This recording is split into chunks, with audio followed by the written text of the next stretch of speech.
പാകിസ്ഥാനെതിരെ രൂക്ഷ വിമർശനവുമായി പ്രധാനമന്ത്രി നരേന്ദ്രമോദി.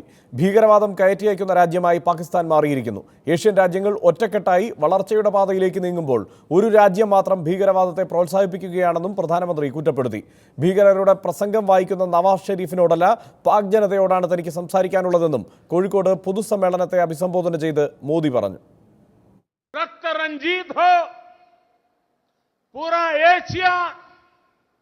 आतंकवाद की चपेट में आ जाए, खून खराबा हो, निर्दोष लोग मौत के घाट उतार दिए जाए, उसके षड्यंत्र करने में पूरी तरह लगा हुआ। जहां जहां आतंकवाद की घटनाएं घट रही हैं, हर देश एक ही देश को गुनहगार मानता है।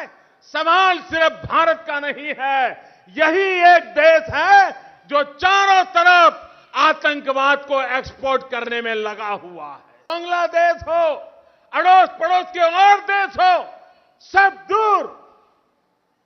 और आपने देखा होगा, दुनिया में जब भी आतंकवाद की घटनाओं की खबर आती है तो थोड़े दिन में यह भी खबर आती है कि आतंकवादी या तो इस देश से गया था, या तो आतंकवादी घटना करने के बाद ओसामा बिन लादेन की तरह उस देश में आकर के बसा था, वही उसका आश्रय स्थान बना था। मानव जात को मानवतावादियों ने एक होकर के आतंकवाद को परास्त करना ही होगा।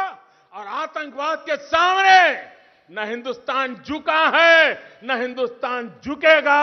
आतंकवाद को परास्त करके रहेगा।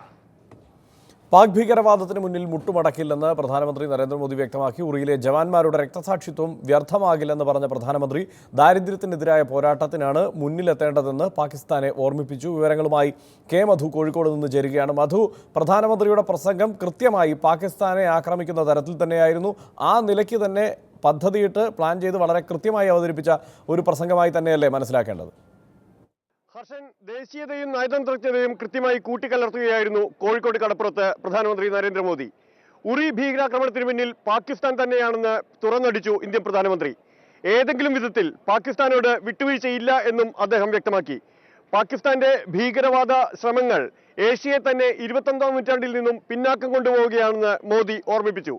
പാക് ജനതയോടാണ് മോദി കോഴിക്കോട്ട് നിന്ന് സംസാരിച്ചത്. പാകിസ്ഥാനിലെ ആബാലവൃദ്ധം ജനത ഭരണാധികാരിക്കെതിരെ ആയുധമേന്തുന്ന കാലം വരുമെന്ന് മോദി ഓർമ്മിപ്പിച്ചു. എന്നാൽ അതോടൊപ്പം തന്നെ ഉറി അടക്കമുള്ള ഭീകരാക്രമണങ്ങളിൽ ഇന്ത്യക്ക് ഏതെങ്കിലും രീതിയിൽ ഇന്ത്യ ഭയപ്പെടുന്നില്ല എന്നും മോദി പറഞ്ഞു. എന്നാൽ യുദ്ധത്തിന്റെ കാര്യത്തിൽ ഇന്ത്യ യുദ്ധത്തിന് തയ്യാറാണ്, അത് പക്ഷേ ദാരിദ്ര്യത്തിനെതിരായ യുദ്ധമാണ് എന്ന് നരേന്ദ്രമോദി ഓർമ്മിപ്പിച്ചു. ഒരു കാരണവശാലും പാകിസ്ഥാനിലെ മുഴുവൻ പാക് ജനതയുമായി നരേന്ദ്രമോദി ആവർത്തിച്ചു പറയുന്നത്, ഓരോ രാജ്യാന്തര വികസന സൂചികകളുടെ കാര്യത്തിലും പാകിസ്ഥാൻ ഒന്നിച്ച് സ്വാതന്ത്ര്യം നേടിയ പാകിസ്ഥാൻ ഇന്ത്യയിൽ നിന്ന് പിന്നാക്കം പോവുകയാണ് എന്ന് ഓർക്കണം എന്നുള്ളതാണ്.